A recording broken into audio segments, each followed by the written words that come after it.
আগামী 100 বছর, 1000 বছর পরেও এই মাটি যদি টিকে, তো মনে রাখো এই মাটি শহীদ শরীফ উসমান হাদি রহমাতুল্লাহ আলাইহি আমার দেশের এই মাতৃভূমির এই ইমানদার যুবকের নাম আগামী 1000 বছর পরেও শ্রদ্ধার সাথে কলিজায় কলিজায় স্মরণ হবে। পৃথিবী তাকে মনে রাখে।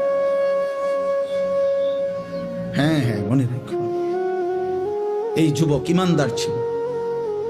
33 বছর বয়সী এক যুবক, যে সুনির্দিষ্ট কোন রাজনৈতিক দলের সদস্য ছিল না, যে একাই মেহনত করে গেছে আধিপত্যবাদের বিরুদ্ধে, আগ্রাসনের বিরুদ্ধে, মাতৃভূমির প্রতি ইঞ্চি জমিন হেফাজত করতে চেয়েছে।